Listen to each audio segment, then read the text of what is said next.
Hey guys, it's Sean Blodgett, one of the hosts of Countdown to 5 Ghostbusters. Just wanted to let you know that this episode was recorded on April 10th, 2024, right after we saw Ghostbusters Frozen Empire. I hope you enjoy the episode. Sorry for the delay. Better late than never. Check, check, check, check. Checkity check, check, check, check. Boom, ba-boom, boom. Check, check, check, check, check. Check, Boom. Check, check, check, Boom. check, check, Boom, check, check, check. boom, boom, Check, check, check, check, check, check.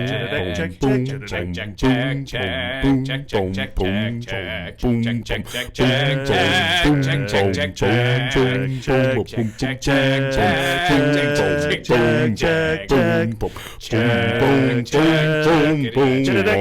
check, check. Welcome to the final episode of Countdown to 5 covering Ghostbusters Frozen Empire.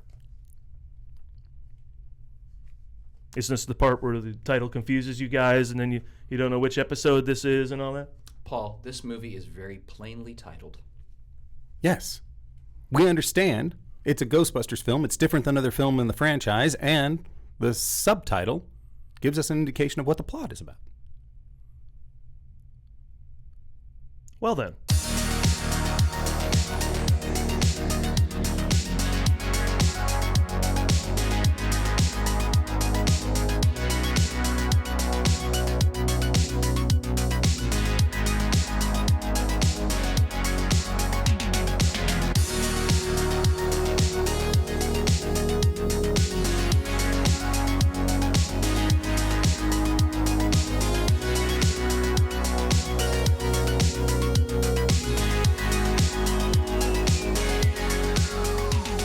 Welcome to Countdown to 5 Ghostbusters. We're wrapping things up.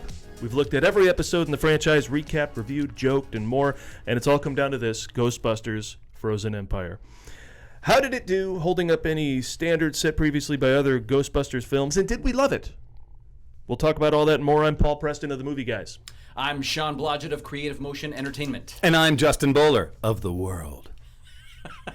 Sean, now this is usually where I get an update on Frozen Empire from you, but that won't work here. So give me a post date, if that's a word, on the movie. How'd it do? So Frozen Empire opened March 22nd, number one at the box office, 45 million, beating Dune Part 2 and Kung Fu Panda 4. At the time of this recording, about 3.5 weeks after release, the film has a total haul worldwide of 138 million. Talking points. Well, Dune did what Dune... Well, it was just a surprise what Dune did. It opened number one. Kung Fu Panda opened number one the next week. Then Dune Part 2 came back and was number one again. Mm-hmm. So it was kind of on its weekend. Ghostbusters had a pretty good chance of beating it at the box office that weekend. But was that a surprise? I don't know. I mean, that Dune did that. I feel like it could have been for sure. Yeah, because, I guess the first Dune did pretty well. Yeah. I mean, people liked it enough that they got to make the second one. So right. Is there a third one? I don't know this series well enough. From what I understand, yes. There are numerous books, I believe. Yeah, but I mean, just like when they released the first Dune movie at the very end, they said, hey, come back for the rest of the story in a couple of years. And everyone was like, wait, this is a part one? Yeah. And then we come back for part two. Now, once again, I haven't seen it. I've just been told at the end of this one, they go, hey, guess what? We still didn't finish it. There's more coming. True. Wow, and you're like, just like Shaggy and Scooby? Right. Respect to Mission Impossible. At least it was Dead Reckoning Part 1. Right. You know yes. Exactly. Although, post Habus, they have changed that, right? Habus? Yeah, Habasorium. I don't know, it's a Latin word. I'm just kidding, I made it up. No, but the thing is this. The point is, they changed that, didn't they? Part 1? Yeah, No, they took it off. Part 2's filming. I've seen footage of Tom Cruise running. I know there's going to be a part 2, but they have kind of taken off. I don't think Is this like Live, Die, Repeat?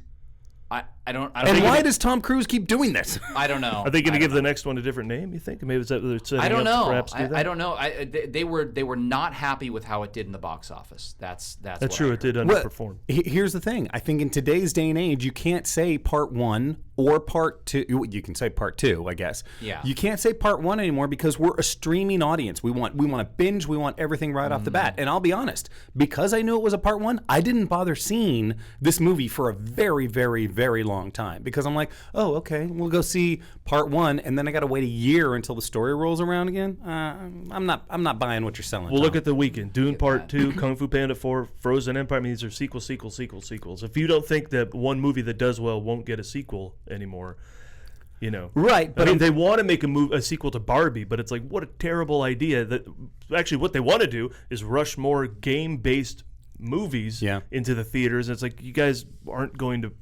You're doing it wrong. I'm going to agree with you, but I'm also going to say there's a difference between creating a sequel and a sequel is another story. Like, True. You have your first story. Okay, we tell a complete story. You're right. Exactly. I'm good.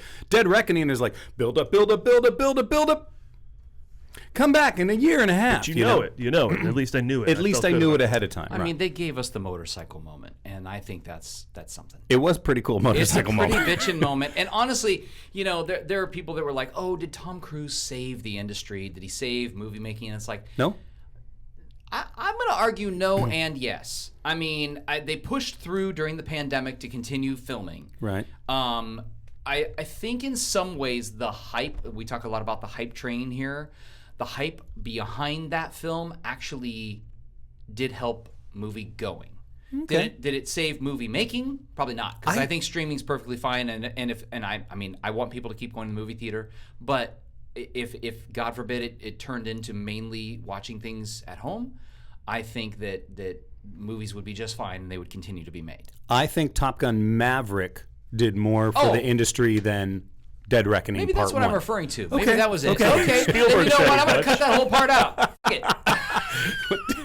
Spielberg said as much when he met Cruise at a screening or something. He said, "You've saved the industry." And then James Cameron came out and said, "We saved the industry with Avatar 2." Like, he literally said that. Are you kidding me? The money me? that thing made is $2 billion. But then it doesn't seem to be any consistency to the box office now. I don't know what it takes. So wait. Avatar 2 made $2 billion? Yeah. See, this confuses me. That must be a worldwide thing. I haven't even seen it. Well, now, remember that's no slight on him. I love him. I think Yeah. But I don't know. There's something about these films that feels just, I don't know what. They continue to be eventy. But Yeah. I'm also going to his say, point. and this goes back to the first Avatar. The first Avatar is really good, and it has its problems, but it is beautiful. However, greatest film of all time, according to box office, it was, but you have an inflated price because of those glasses. So it's like, it's not your normal $18 ticket. It's a $25 ticket and right off inflation. the bat. And it's Dances with Wolves in Space. It is. I mean, that's what it is. Once again, right. I'm not taking away from the actual film, but it's just like everyone was blowing their minds. They're just like, Avatar, Avatar, Avatar. Look how much money it's making. It's just like, the amount of money it makes does not mean how great it is. Right. It means that it achieved something in the box office, yes, monetarily, and all the producers were very happy. But if you're starting from a point of, we get to charge 30% more for all of our tickets over everyone else out there, Right. then, okay, it's a cheat. It's a little bit of a cheat. Yeah. Not saying it's not good, because I really did enjoy Avatar much more than I thought it was, and I thought the thing was beautiful as hell. Right. And the 3D was quite impressive. Right. Anyway, enough of my rant. No, I think it's great. Well, if you're talking about- I just think it's funny because we just went to Star Wars Land at Disneyland. Like, I had never been. This was my first time. I was so excited. Oh, really? Yeah, I haven't been. So I was so excited. It was super fun. But we were talking about this expansion that's going to happen here in California with Disney and all this, and they're talking about building this Avatar Land and stuff. And my kids were both like, "Huh?" Yeah. Although, Walt Disney World, the Avatar ride, it is. I mean, and it's $4 billion at the box office. The people are going. Yeah. Okay. Well, I'm going to stand corrected while I'm sitting. Yeah. You sit corrected.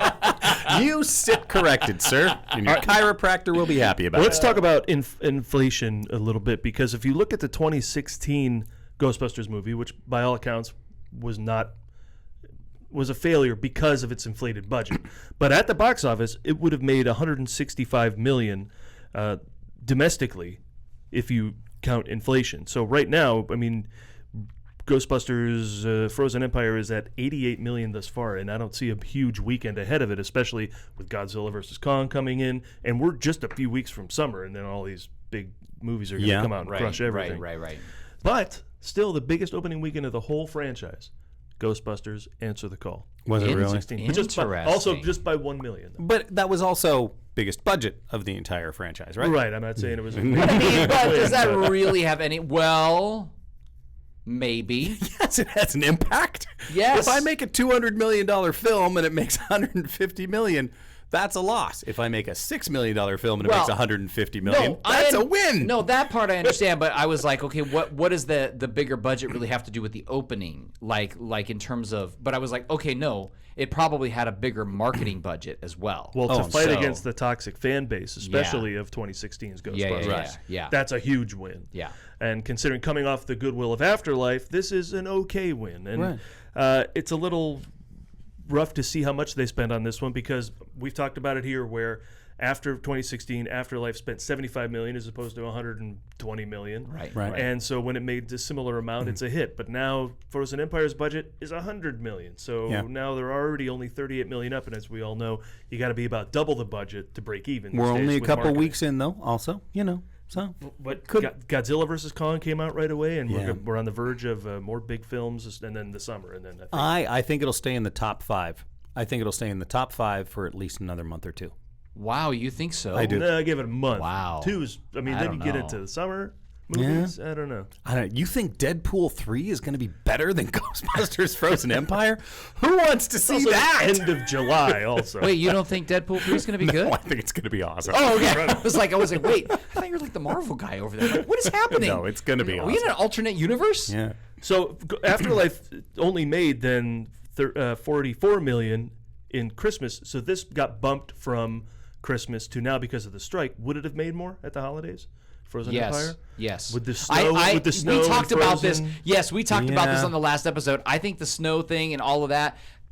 Yes, I think it's a seasonal film, and I think it should have absolutely. It may have even done better, like even earlier, like just falled out right after Halloween. Yeah. I think I'll tell you what. Yeah, put it in that time frame, and then when the credits roll, you start with "Oh, the weather outside is frightful." Or you know what? You could throw in that awesome "Cozy COVID Christmas" by Justin Bowler. I think we'll be cutting to that. Yeah. I hope to God. Did you make a music video for that? Yeah.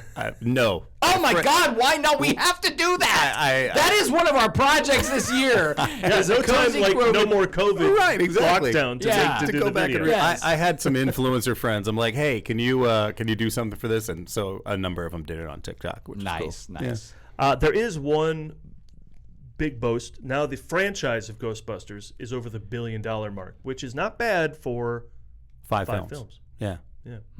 Especially considering the fact that these films are comedies, really. I mean, at the heart of them, they're supposed to be fun and funny, without jumping ahead too far. But I always do that. So a little bit. I did. You get scared. Yeah, but Sean luckily, gets scared. luckily we were with a fantastic group of people, and so I got held. It was nice. That doesn't sound right. Maybe we'll cut that. Somebody hold me. I was watching one of the behind-the-scenes interviews, and I think it was Paul Rudd who said, one of my favorite things about Ghostbusters is that it genre jumps.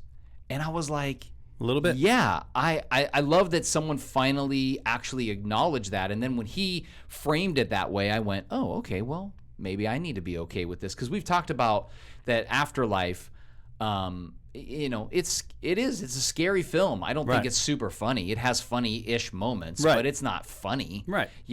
And it's scary, but it genre jumps, and we're still part of that world. They honor what that world was. Right. And I won't jump ahead to say too much about what before we get to it. I would also, going along those lines, I would prefer, once again, a movie that is about something else that happens to be funny along the way, because the comedy comes out of something that's real, as opposed to intentionally trying to be so funny, like guys on a street doing construction, putting on some, hey, wait, you didn't call the guy? How could you not call the guy? My favorite is I'm pretty sure he's done that bit on every single episode since Ghostbusters 2. It blew my mind in Ghostbusters 2 that they did that. I was like, why are we doing sketches in the middle of this? I don't know. The further away that I've gotten from that, the more and more I just go. Can I get a little love for the thing I brought up on Countdown to 5 Indiana Jones?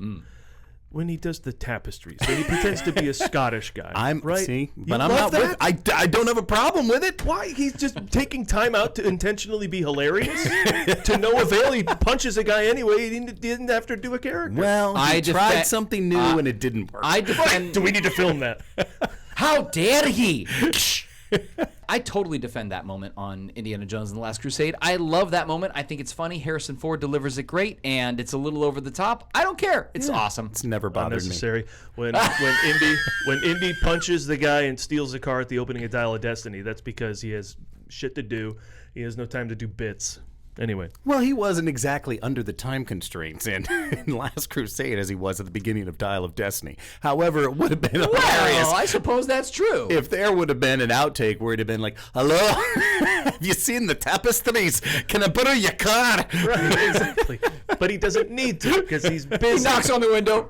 Excuse me, I think I'm lost. I don't know where I'm supposed to go. He's got adult things to do. We don't have time to stop and do comedy. I'm validating your point. All right, anyway. Oh, here's the downside of the movie: 45% on Rotten Tomatoes. Now, Rotten Tomatoes, if you want what dead vegetables have to do with the quality of a movie, the variety of people criticizing movies on there varies greatly. Oh, yeah. So Whether they've seen take it or not. for what it's worth. Yeah. But I think that is good. I mean, this is the democratization of having a voice about movies, right? Because aren't these supposed to be for everybody? I disagree. Just because I think the New York Times, the LA Times have vetted their film critics, Chicago Tribune, very, very carefully, and they have journalism degrees, but also in there is like Movie Mom, who rates the movie based on its family friendliness. And of course she's not going to review, something R-rated positively, so it shouldn't be lumped in there with it. I know you can put top critics, but not everyone's going to, and no one's going to ever take just the top critics. They're not going to put that on a poster and say Rotten Tomatoes 88%, top critics only. Right. So I get that. That's a fair argument. I get that. and then the the Barnsdall Weekly Press in Iowa. I mean, I hope they vetted a guy who's going to be as good as the Variety and Hollywood Reporter critics. So take that for what it's worth. That being said, I'd give it about a 45%. Wow. What do we know what the other rankings are on Rotten Tomatoes for the other films? I don't. But we can take a pause. That's a good stat to have, actually. I definitely would give it a 75% myself. Out of 100? Yeah. Okay. This rank, I'd put it at Out of 200? Well, I mean, we've used 100 for the other films when we've compared them, right? And so I mean, Right. I think this is a better film than Ghostbusters 2. I agree. I'll agree to that. I was trying to figure out where I would place it in the franchise, to tell you the truth. I feel like it might be number 3, but that's just because it has our original guys in it. I don't know if I like it better or worse than Ghostbusters 2. Or I don't know. I feel like this is one that time will tell. Don't get me wrong. I enjoyed the film, and I'll see it again. But this movie did not affect me the way that Afterlife did. Afterlife, I really, really enjoyed.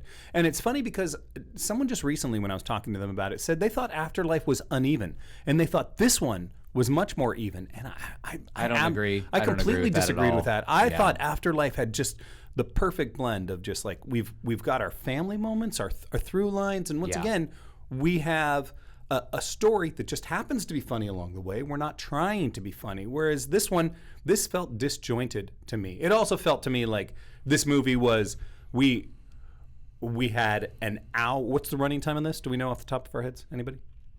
I don't. Yet another stat that would be helpful during this All time. right. All right, while we're looking things up a minute. Okay. I was wondering what Rotten Tomatoes has to say about others. Frozen Empire, 44% actually, according to this. Gone down. Afterlife, 64. 100% disagree with Yeah, that. still super low. I would rank Afterlife at high 70s, high 80s. Yeah, It's yeah, much better. Yeah. Ghostbusters 2, 55. And Answer the Call, 74. Wow. 74. Wow. And the original Ghostbusters, 95. So once again, I go back to 74 for Answer the Call, and I go, with all the hate that it had up front, now I feel like it's the counter hate is like, no, we got to keep getting this higher, getting it higher. I'm not saying that's a bad film. That's not what I'm saying. I'm saying I don't trust these numbers any way, shape, or form. I get it. I mean, yeah. Yeah. I mean, I don't think any review to me it's an opinion. Yeah. Now, somebody may bring something to the table in terms of that opinion, right? Maybe they're a filmmaker. Maybe they, studied film theory. They've watched 5,000 whatever different movies about it doesn't matter. That's fine. That's great. At the end of the day, it's still an opinion, and you like what you like, right? Something's attracted to. I mean, I have my brother-in-law. One of his favorite films is The Lake House, which is just really random because he's a sports guy, volleyball player, like amazing, like this amazing big guy, and you're like, what's your favorite movie? Like Lake House. Well, volleyball. I mean, like, yeah, of course. Yeah. He played football. Frozen Empire on IMDb has a 6.5, so that's better. Ghostbusters on IMDb, the original, 7.8. Let's see if we got any others. Afterlife, 7.0. So Afterlife getting a lot. Answer the Call, 6.8. Yeah, and that was bombed by haters.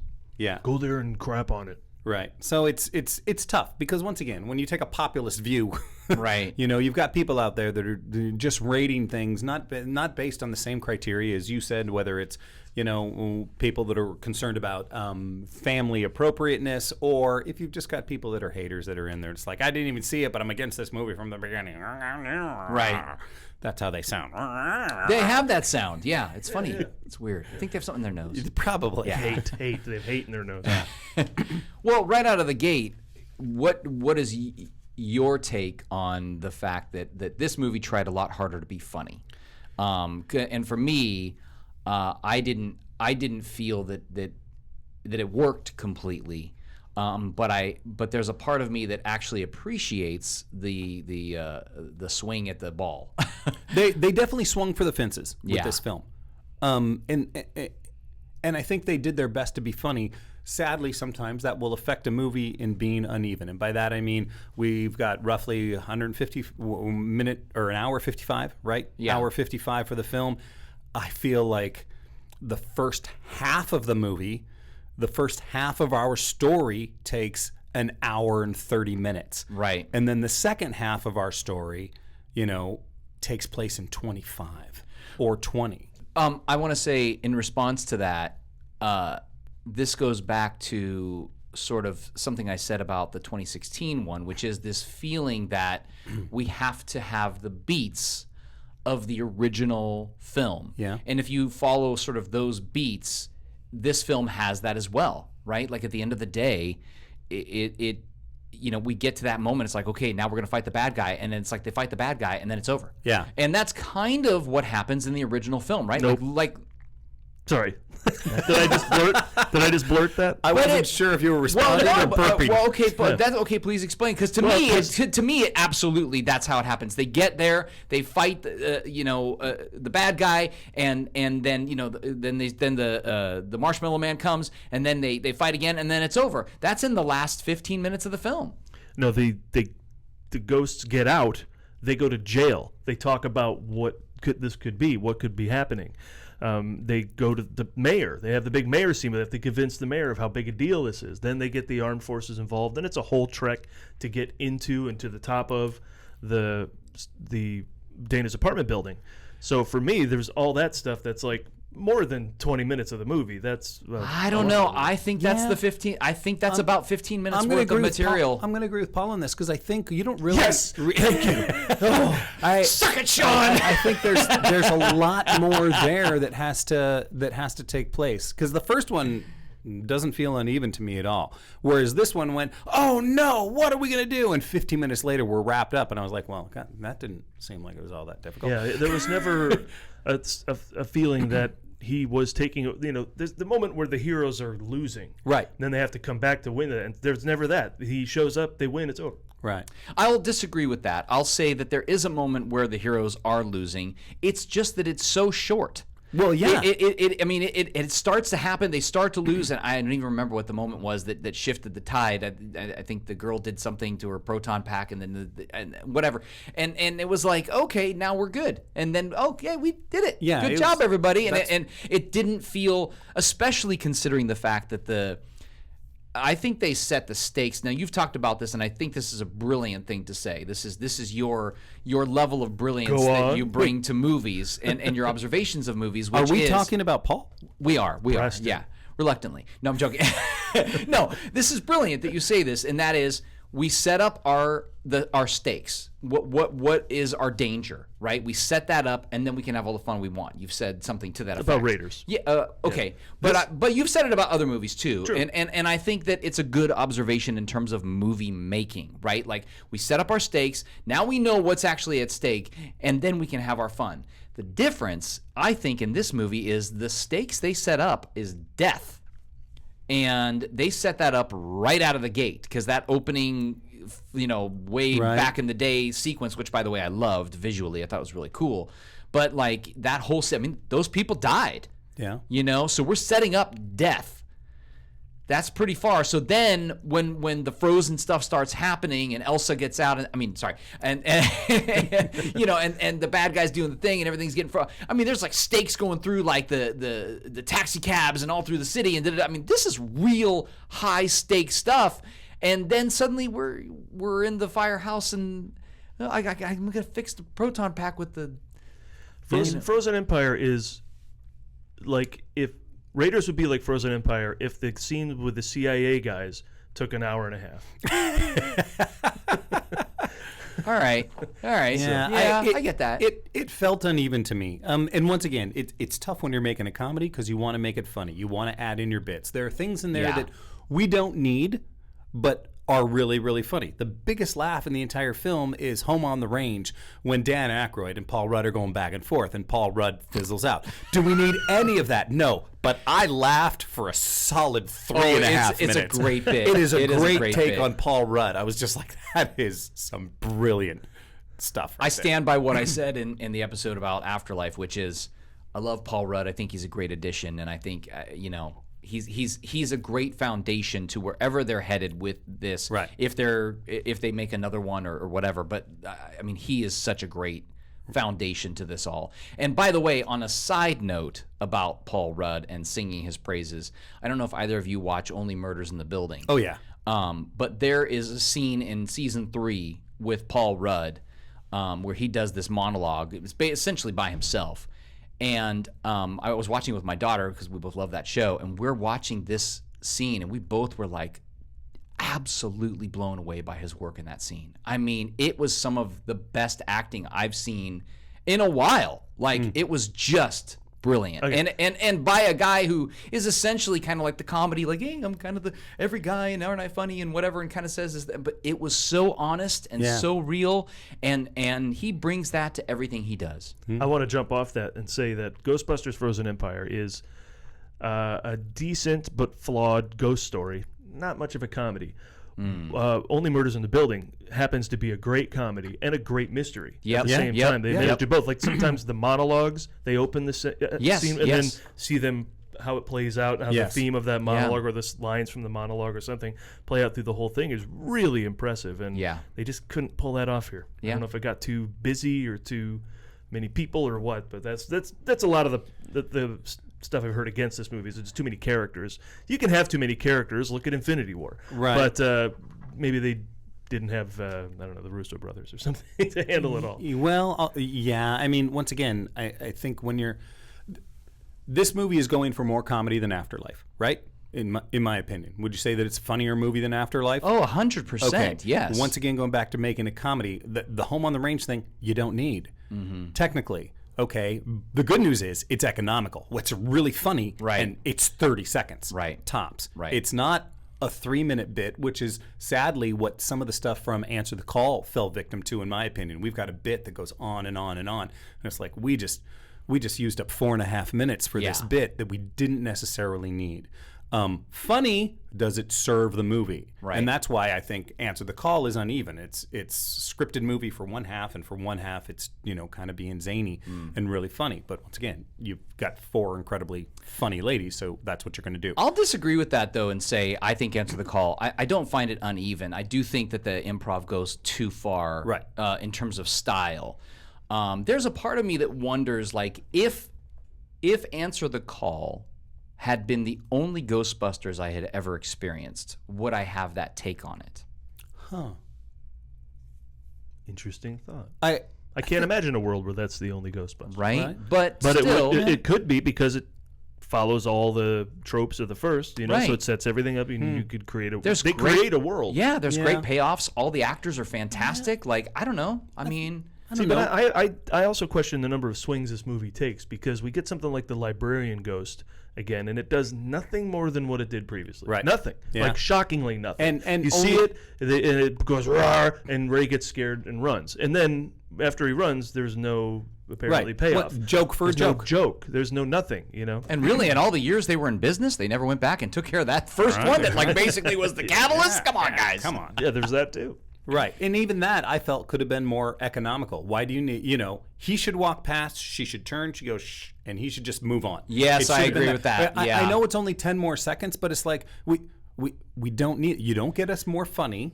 And on We top didn't of that, need the scare. No. It took longer. Like, it's not a joke, it's a reference. The fact Yeah. that it's still there, I guess, is kind of funny. That he sees it, okay, and has a reaction. But that's all it should have been. We didn't need the scare. Slimer doesn't serve much more purpose either. Same type of thing is, hey, guys, remember Slimer is kind of the joke, and that's not a joke. Yeah, So- I've never understood A that. bigger swing would be to replace both those things with newer, greater ideas that expand and are hilarious. Okay. I'm going to disagree with Slimer because he goes up there and he sees Slimer and Slimer comes at him, and then there's the moment of, instead of saying he slimed me, he just goes, yeah. That's funny. Yeah. Yeah, it's fun. I mean, he delivers it. He delivers the so funny. I'm going to say, I just don't think there's he gets us anything new there a there. little. Okay, let's talk a little bit about McKenna, because I think she's fantastic. I mean, that character's great. She's awesome in the film. Super likable, interesting character and storyline. We also, speaking of introducing new ideas and new concepts, we have a new interaction with a ghost that is very, very different than any of the interactions we've had previous. This is a much more personalized. It sort of mimics what ends up happening, of course, at the end of Afterlife, and we continue on with this theme that maybe we can free these folks from their sort of doom of being ghosts. What did you guys think about that new way of dealing with ghosts and that storyline in particular? I like that they're still surprising us with things. There were a couple things that they surprised us with. We saw a lot of animals in Ghosts that we had never seen before. So I like that. I like that we had someone that she could talk to. That didn't bother me at all. I thought that character was fine. Did it bother you, though? When I was thinking about it later on, what bothered me a little bit about that character, and I liked the woman who played her. I thought she did a great job. Yes. But what bothered me about the character was it sort of fills the space of the other kid who does the podcast. What's that character? Podcast. I don't remember any of these characters' names. I just don't. I just That wasn't a joke? I thought it was a bit. That was a joke. Literally, his name is Podcast. Really? Yes. So what's the name of the guy who does the podcast? Podcast. And Bill Murray. What's that actor's guy's name? who His name Ghost. Bill What's their Murray. job? What's it? No, but podcast.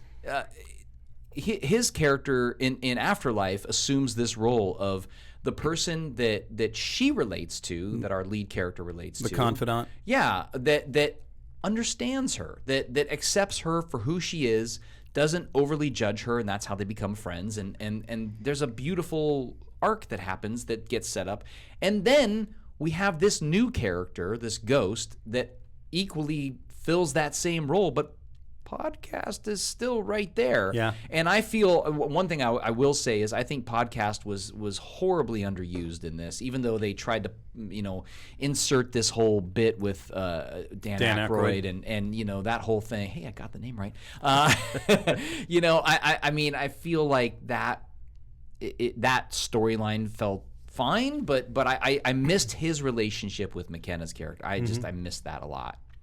That's true. Well, it didn't need to be. Lucky and Podcast don't have to come to New York. Right. They made reasons, internship and all this other stuff, and Podcast was lying about why he was there. But then he gets there only to be, underutilized and replaced by Melody, the ghost. Right. To me, the weird part about Phoebe was, as much as we rooted for her and got behind her in Afterlife, she made some questionable decisions here. Like, I don't think they set up the idea of her being such an outcast from the family when they wouldn't let her go anymore because she's a minor and she was disrupting everyone. I didn't find that built up enough for her rebellious move of killing herself to talk to the ghost. Like, I thought that was a little far to go in her rebellion. I mean, so much danger on the line with all that. I was like, I get it, but I don't see how your life is that horrible where you make that choice. To have to go into the spirit form to talk. Are you that... Podcast is right there. Why does she have to... Yeah. I have to talk to Melody too. I have no friends here except for the ones who...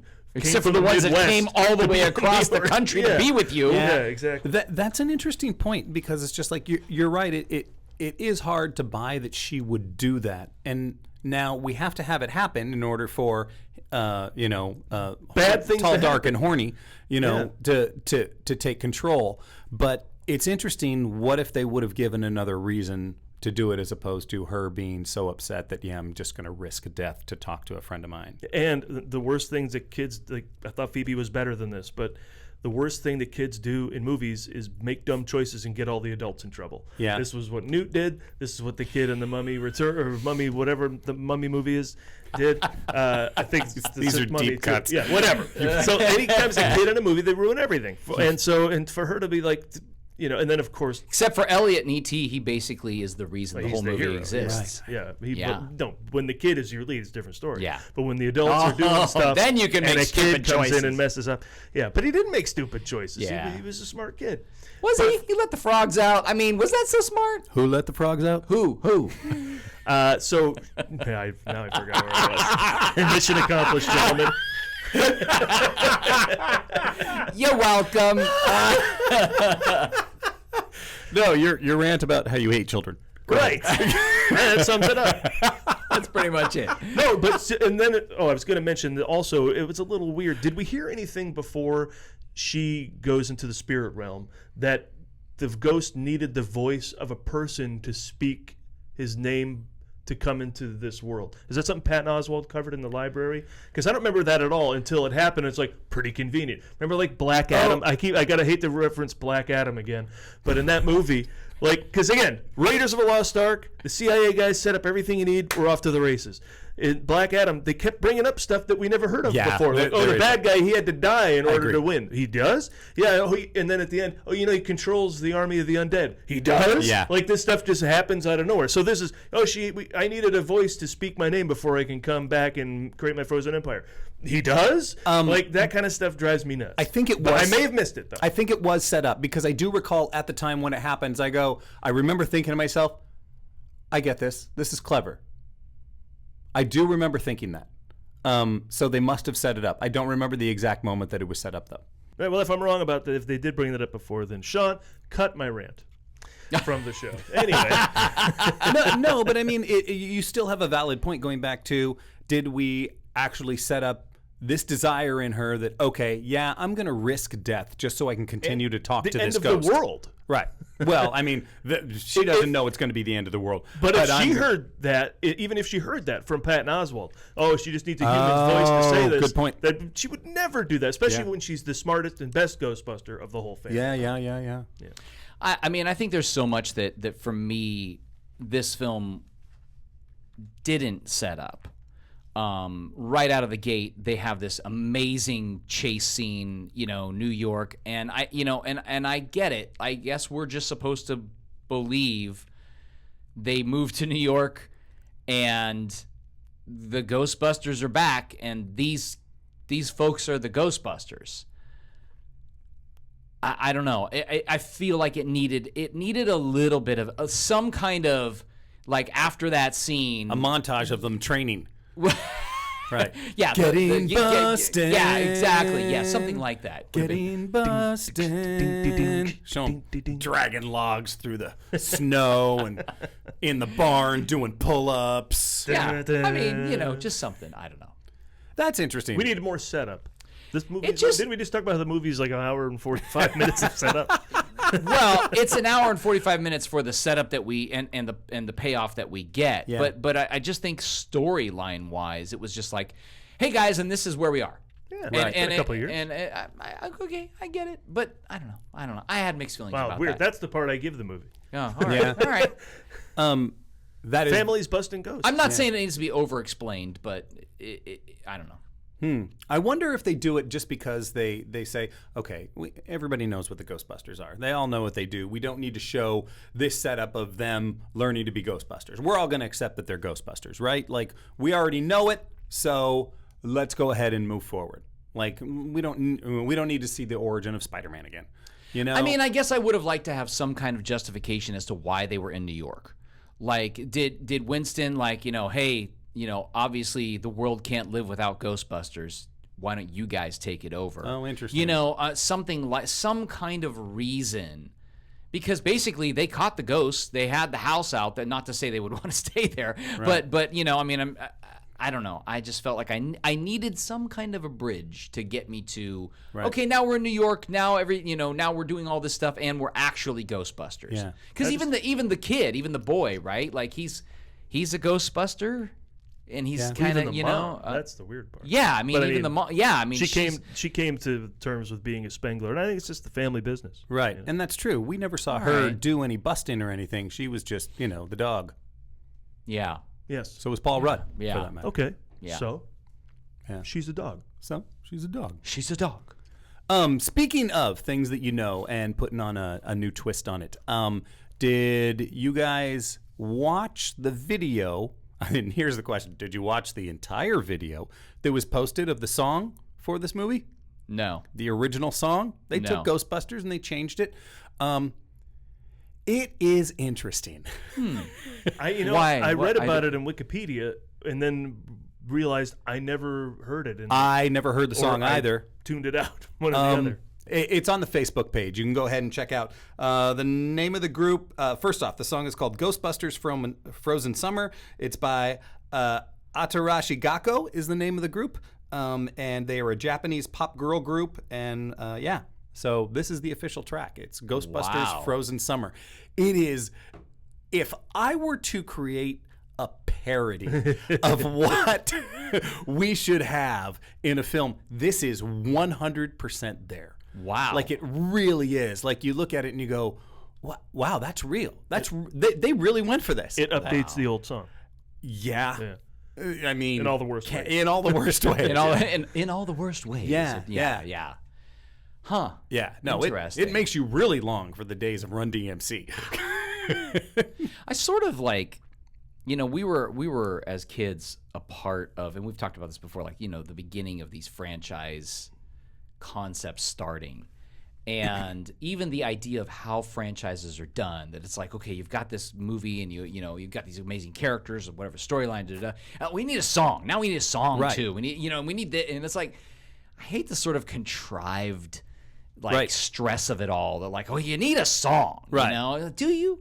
Well, and don't. here's the thing. It's just like, I look at this song and I go, okay, wow, who is this for? Because this isn't James Wan coming in and updating it. This isn't a 30-something. Right. It's certainly not a 20-something. It's not an 18-year-old that's directing and producing this movie, okay? Reitman is the same age as we are. Right. So at one point they said, hey, we need an updated thing. Let's go with this Japanese pop girl group and let's have them sing this song because we think this is what the kids want. So I genuinely want to know. Like, I want to talk to a 15-year-old and say, do you enjoy this? Is this awesome? Does this make you want to go see the movie? Right. Or does this look so blatantly like someone who's in his 50s and 60s saying, this is what kids want? I know what kids want, so we're going to go ahead and do this. Yeah. And because it stinks of that, Right. to me. Yeah. I don't know. I don't get know. that. Maybe it's me. I get Maybe that. it's Can't me. wait to watch this. Right. Yeah. It's on the Facebook page. Our It's on Facebook the Facebook page. Yeah, I posted a bit. One thing I want to say about the new Ghost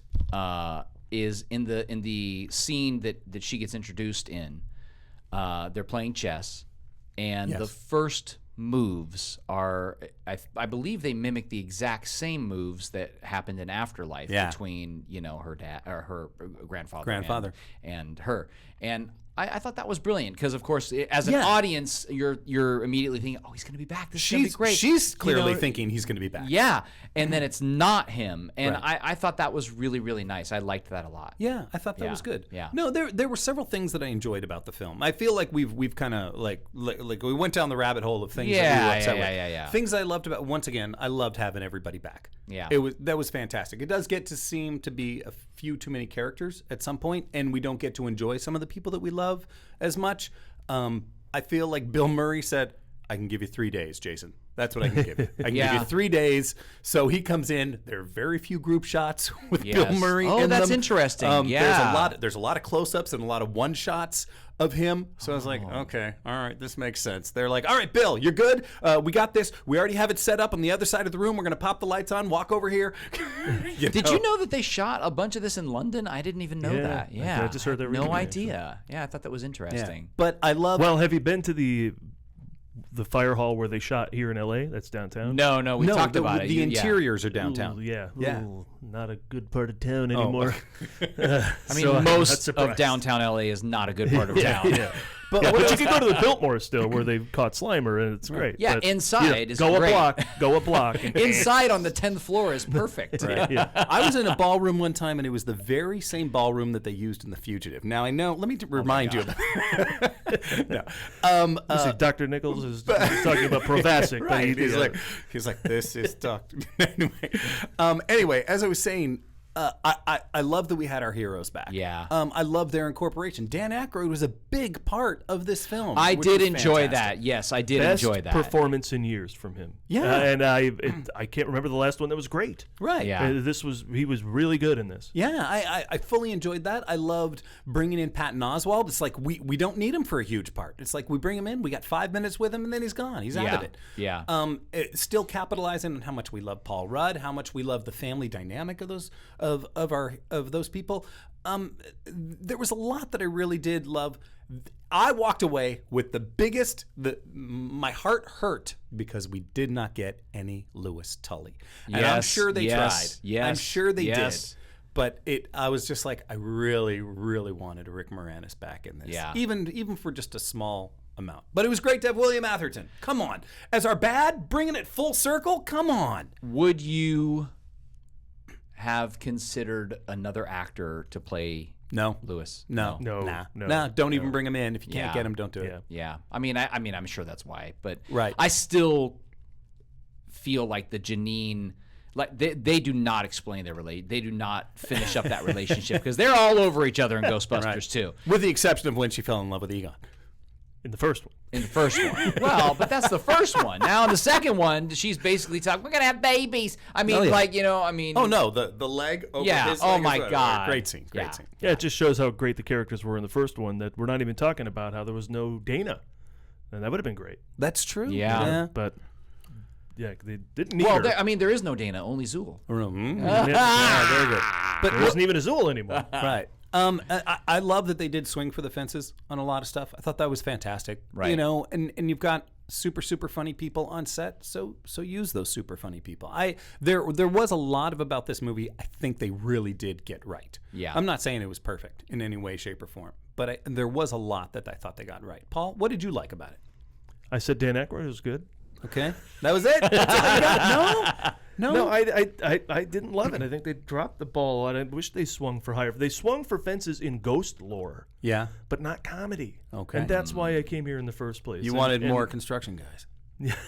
No. It just makes me think more and more that Ghostbusters was lightning in a bottle, and I don't know if it was recapturable, but, of course, the box office take led people to think, yes, it is. And of course, Aykroyd twisted his arm to talk more ghost stuff. He's super passionate about this stuff. Yeah. If you watch any of the appearances they made for press, he just goes on and on about it. He loves that kind of stuff. So maybe that's why he was so good in this. But I did like the talk he had with Winston in the stairwell about their golden years. Right. And later when they call it back, they're closing a trap going, golden years. Yeah, right. Like this is our golden years. Yeah. Doing wacky ghost containment still, where we should be on an island, whatever, sipping margaritas. Mm-hmm. So all that stuff was cool. But overall, I think they just missed a lot. A lot of scenes didn't have punchlines. Okay. Even the finale, when they closed the trap and Murray goes, "Baby, I knew you had one more in you." Right. I'm like, that's that's a fact. It's not funny. Like you wanted Winston to turn to the rest of the group and say, "All right, a duck, an eagle, and a one-armed woman walk into a bar." I mean, I'm not gonna lie, that no, not a joke, but a funny line. What'd you like, Sean? Man, there's a lot that the action. Yeah. The action in this film, I think, was great. The special effects were great. They did a good job of balancing practical effects and CG effects. 100%. All of that was really, really lovely. Super It's a ghost. Which was one of the downfalls of Answer the Call, in my opinion. The Yes. CGI got too much. It got too much. Too much. I agree. So I think they did a really good job of balancing that.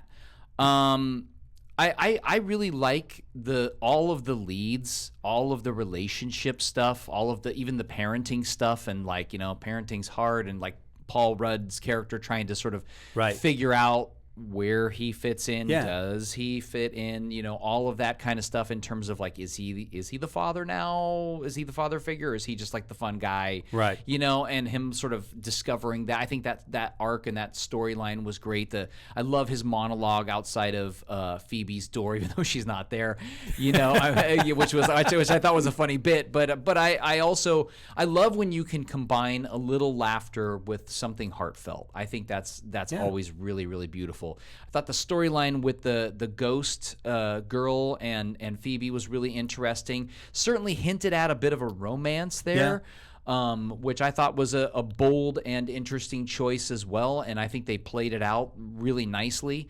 I have mixed feelings about, the comment that you said, Paul, about, would she kill herself and all this stuff and make stupid choices. I mean, first of all, she's still a teenager, and we're sort of doubling down on the fact, because she's supposed to be 15 in this, right? Is that correct? Maybe 16. They say specifically. I think she's still you've got a couple more years. She's still pretty young, So I think in terms of kids making not so great choices, like no matter how brilliant someone is, still this is like their level of maturity, right? And also it certainly doubles down on what some people might say happens in the teenage years, which is this whole this is so terrible. I wish I could just, and she literally does it, you know what I mean?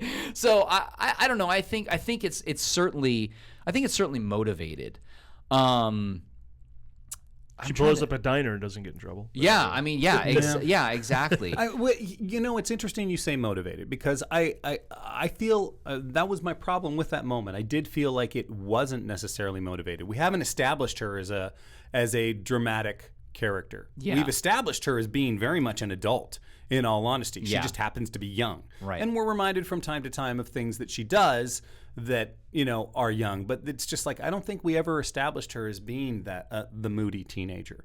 So that was kind of one of my problems. I didn't feel like it was super. I'm not saying that doesn't happen. 100% it does happen. But if you don't establish that within a character, then that's when it stands out of just like, is this motivated? I'm going to push back on that and say I think they established that in Afterlife. Mm-hmm. I feel like they established her as a little bit dramatic, a little bit moody. That's why mom was trying to work with her on okay, here's how we interact with people. Why don't you learn some jokes? Yeah. Which is that sort of I guess I got awkwardness there more so than moody. Okay, yeah, I buy that too. I mean, I guess that's true too. Right. I mean, not so. And I'm not even defending the fact. I don't know so much that she is, that I even feel like she is moody.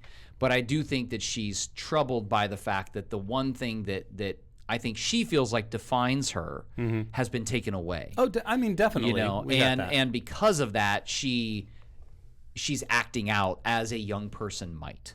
I think that's the part that I go, I kind of buy that from just a story arc, kind of like if you've ever had teenagers, you know what I mean? Yeah. This might be a moment where you're like, I'm not gonna follow these rules because I don't think it's fair.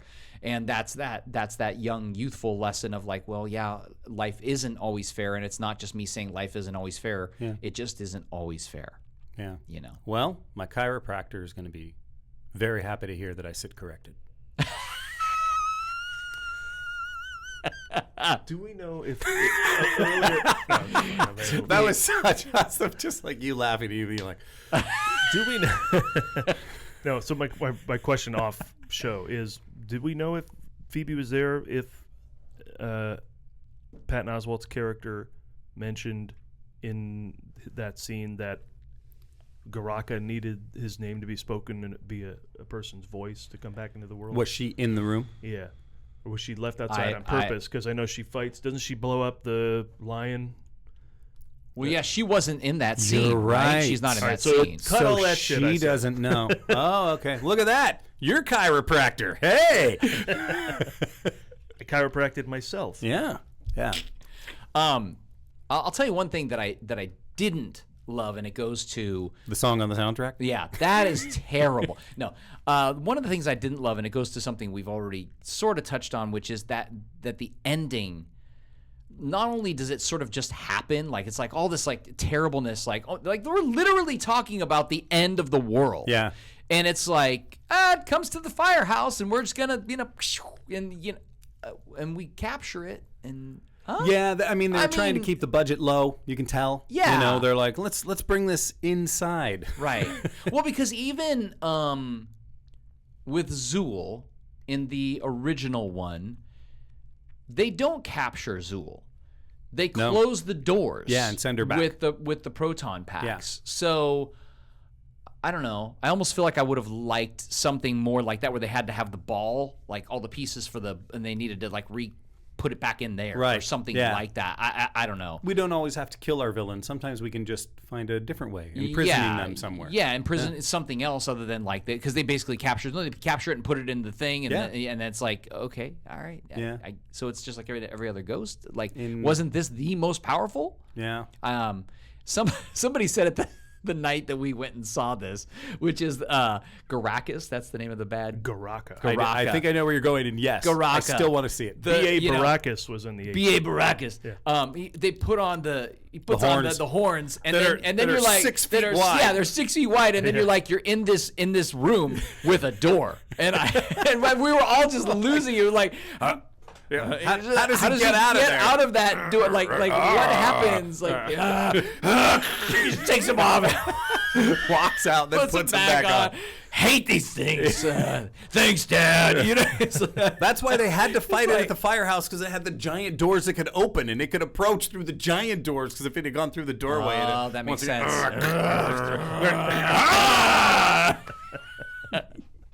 Okay, this actually does. Garraka man.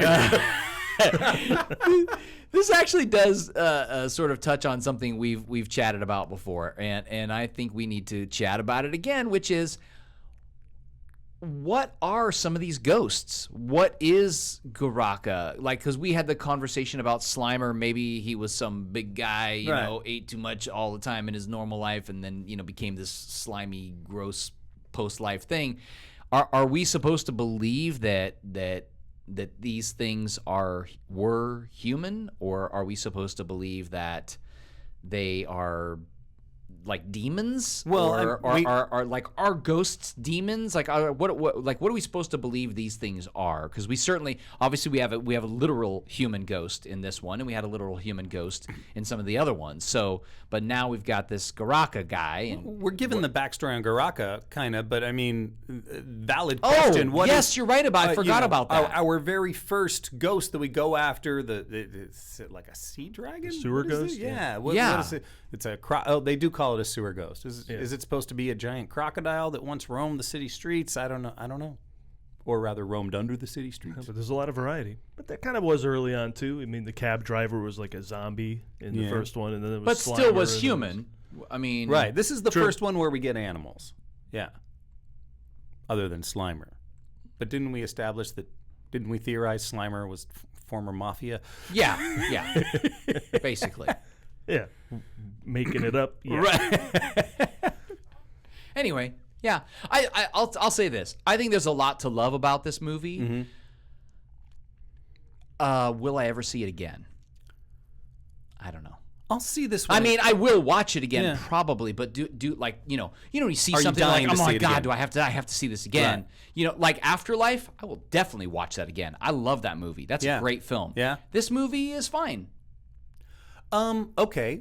Well, it's kind of interesting. I recently watched Poor Things before the Oscars.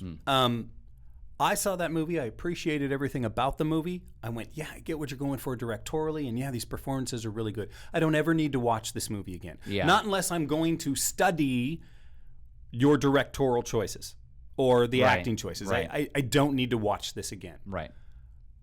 I would watch this movie long before I would watch Poor Things again. You know what? I mean, I would say duly noted. I mean, I think there's a lot of dramas that I'm like, I don't need to see that again. That was rough. I'm glad I saw it. It affected me. It changed something. That I learned something. Whatever. Am I going to watch that again? No, I'm not going to watch that again. These movies, to me, are designed to enjoy, to like double down on the fun of it, right? Digest again. And Yeah. Would you watch this again? I'll be honest, I enjoyed Afterlife a lot more the second time, but I also So did enjoyed I, it the first actually. time. Yeah. I agree. This one I didn't enjoy as much the first time, so I'm curious to see if the second viewing would make it better. I agree with that. That's interesting. Right. I like that. I'm on that level, but I also didn't like. I wouldn't flat out say I wouldn't watch this again. I don't need to watch Ghostbusters 2 for another decade or two. yeah. You know what I might need for this? They do outdoor screenings in LA all the time. So if I went to an outdoor screening of Ghostbusters Frozen Empire, I might have a good time because everyone will be in their outfits. I'll bring the car, maybe, I don't know. And we'll have a whole thing, and the fandom of it may get me excited. If there is still rabid fandom after this, which Gotcha. I imagine there would be. Which of the Ghostbusters movies would you see again? I would watch all of them again. Would you? Yep, I would watch all of them Except again. this one. No, I'd watch this one again Oh, too. you flipped. I just do I need to watch this again? Like, which of them will you watch again? Ghostbusters, the first one. I watched it twice last Halloween because I took the car to a couple of events and they were showing it. I'm not going to leave. I sat down and I watched it. I'll watch the first one again. Yeah. I will watch the first one again, of course. I will watch the 2016 one again, and I'll watch Afterlife again for sure. But not Ghostbusters 2 and not this one. Yep. Interesting. Yeah, 16 is hilarious by comparison to Frozen Empire. So I think there are jokes in there you may have missed. It is worth another watch.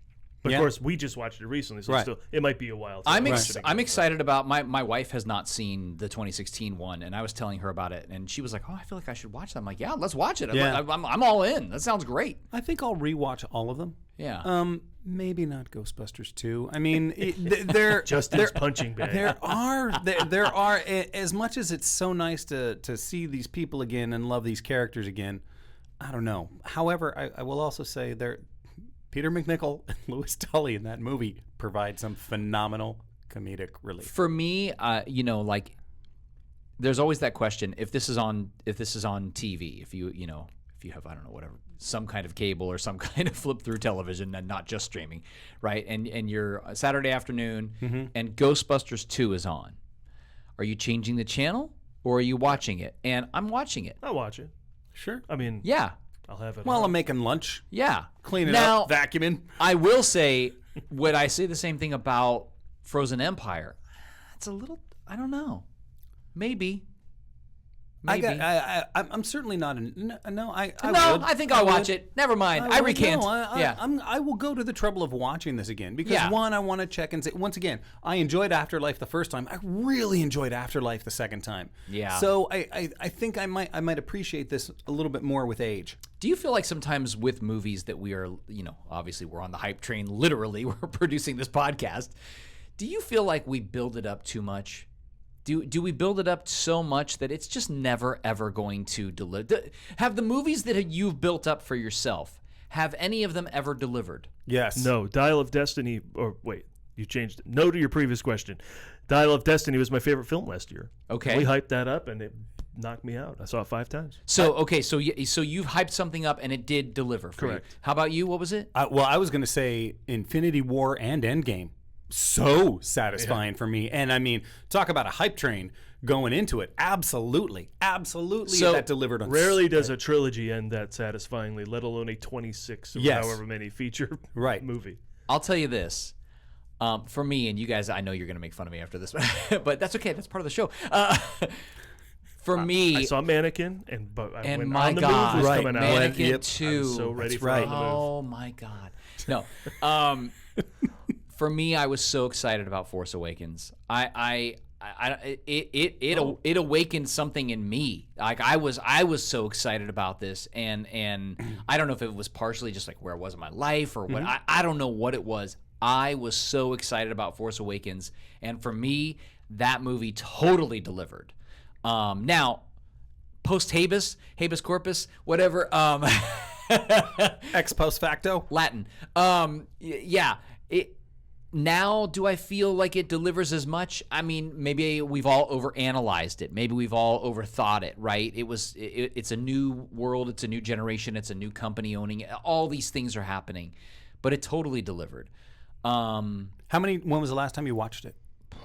Force Awakens. Actually, I think I've watched pieces of it here and there. Just sitting down and watching it, it's been a while. Have you? Yeah. But you haven't sat down and watched it again since the theater? Oh, no, I've seen it. No, I mean, I've watched it many times. Yeah. Okay. Yeah. All right. Because I like that. I actually think it's a great film. I like Force Awakens a lot. Of that trilogy, I've watched that one a few times, and I own the physical media for it. Yeah. I don't for the other two. Oh, interesting. Yeah. Oh, and here's something I want to say that'll just be more fodder for you guys on me. The Last Jedi. Yeah. Because I love bringing it up. Yes, totally divisive, but the most surprising sequel I think I've ever seen in my life. I don't think I've ever seen another sequel that decided to obliterate where I thought it was going to go so much. Now, a lot of people hate that about that movie. I love that because I think it was risky. And I think that's the one problem with a lot of sequels is that they are not risky. They are a rehash of the beats of the story that we already are familiar with and we already know. They're a library ghost that doesn't do anything new. Yes. Yeah. Yeah. And I think that you know, did Frozen Empire break any new molds? Did it open up any new doors? Did it really, you know, obliterate the old beats that we have gotten used to with Ghostbusters movies, and now we're like, this is something new? And I think they took a few risks here and there. Yeah. And I commend them for that. Definitely. But then I think they fall into the similar thing that the 2016 fell into, which is, oh, and by the way, now we're watching Ghostbusters, so here's the rest of the beats you were looking for. So I think that is still part of this film.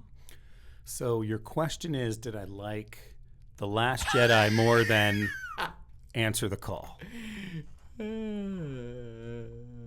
I think I liked Answer the Call more than I liked The Last Jedi. Wow. I might say the same. Yeah. Say it. Yeah, I mean, I get that. I'm just saying the risk taking. That's what. Right. Yeah. I like Rian Johnson as a filmmaker. Yeah. With the exception of The Last Jedi, I had a lot of problems. Controversial, but I care about Aaron and Abby more than Ray and Kylo.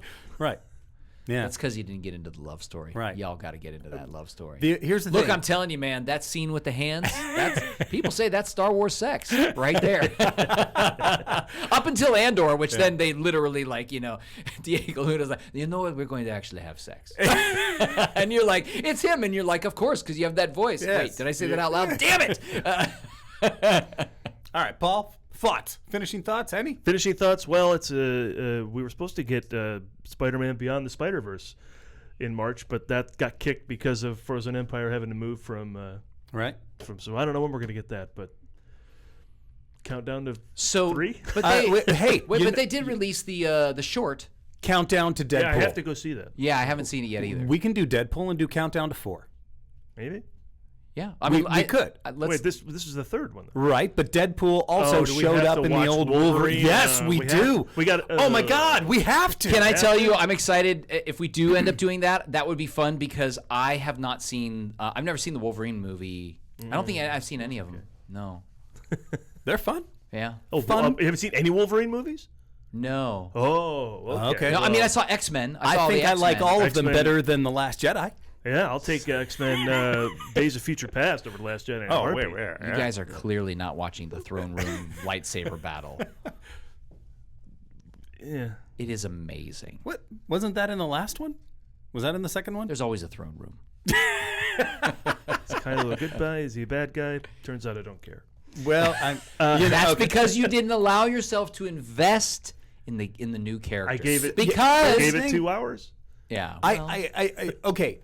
understand, I can defend number 9. I know a lot of people hated 9. I did not hate it. I liked it a lot more than The Last Jedi. But it does go back to the guy killed his own dad. Is that redeemable? Yeah, I agree with that. And it's not just any dad. It's Han Solo. This is the problem I have with Negan in The Walking Dead. Like, Negan is introduced, killing 2 characters we love, and then the next season we're supposed to be rooting for him. I understand situations are grim in the zombie apocalypse, and you got to team up with whoever you can. But I couldn't get behind the guy. Yeah. Anakin becomes Darth Vader. Darth Vader is responsible for the death and destruction of countless people. In the end, he gets redeemed by his son. Okay. Is that a redeemable character as well? It's interesting. A friend of mine will argue, no, that character is irredeemable. Yeah. 100%. Now, can you redeem a relationship and not the character? I didn't see Darth. Now, I'm not saying he didn't do this. I didn't see Darth Vader walk up to someone that I know and love point blank and go. Okay. Obi-Wan. Now we're into Star Wars. None of this is going to end the show, but I'm just going to say, all of that moment when Kylo Ren kills him for me is just it's a father-son moment, and it's a beautiful, tragic, sad moment.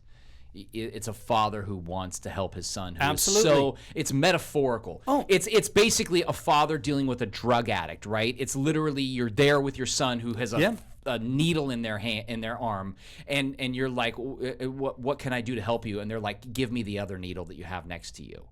And that's literally what that moment looks like to me. I will give you that. Endgame.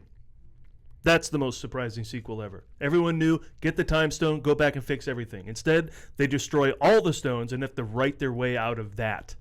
That, to me, is the most surprising sequel, even more so than Last Jedi. I got to watch those again. I watch them on a regular basis. I mean, you literally are well, look at the time stone, go back and fix everything. Instead, all the stones are destroyed. And then they have to go into the most wacky, what they call a time heist situation that you've ever seen, and it was just incredible. Yeah. So to me, that's number one. All right, let's continue this Also, because conversation. I was more invested in those characters. Right. All right, well, that's it, ladies and gentlemen. That's it for Countdown to 5. Once again, I'm Paul Preston. I'm Sean Blodgett. And I'm Justin Bowler. Please go to themovieguys.net for everything you want to know about Ghostbusters, about movies in general. We've got it all there, reviews, podcasts. The Ford Fiesta podcast is going on over there, and much, much more. And Digital Mind Productions. If you need, go to look for us on Facebook if you need production, and you also have a competing production company, right? So, yeah, Creative Motion Entertainment. Right. That's right. You know, shoot me an email. We'll do your production. We'll get it going. If you just don't want to use them, I'll start up a production company or can recommend a different company. So last question. Will we get another Ghostbusters movie? Aykroyd wanted everyone signed up for 3 sequels when he launched this. So Afterlife and Frozen Empire, I guess there should be one more. Harrison Ford, of course, with Dial of Destiny said, I'm done. Yeah. So it's done. These guys aren't saying that, but is the audience there to spend this much on something like this? What do you think? Will we get another? I hope we do. I'd actually like 2 more, to tell you the truth. I wouldn't mind if we had our old guys go off and try it doing something by themselves. Okay? Just like, once again, we're going to lethal weapon it, and they're too old for this shit. And it's hard because they're old guys. And then we also have another one with all of them. I don't know. I don't know if the numbers are there. I don't know if it'll make as much money as it needs to. Well, even with the numbers not being there for 2016, they made Afterlife. So I think we'll probably get another one. Yeah. The IP's too strong for them to resist. Certainly. I hope we get one. I'd like to see another one, and I am sort of the opposite. I'd like to see where these new characters are going to go. I'm saying separate them. Yeah. You know? Oh. Yeah. Oh, that's interesting. Justin wants it all. So wait, it's like what were the 2 James Bond movies that came out at the same time? It's Octopussy and Never Say Never Again. Yeah. It's that. All right. Well, until we decide what to count down next. Countdown to 3, Arthur. Do we include the remake? Does anyone? Countdown to 13, Friday the 13th. Ooh. I mean, that's scary. Yeah. I mean, if it doesn't go to 13, what's the point of that franchise anyway? Right? You know, that is a question worth exploring. Stay tuned for what's next with the Ghostbusters franchise and what's new with the movie guys and our countdown series. And until we resurface, We're ready to believe you.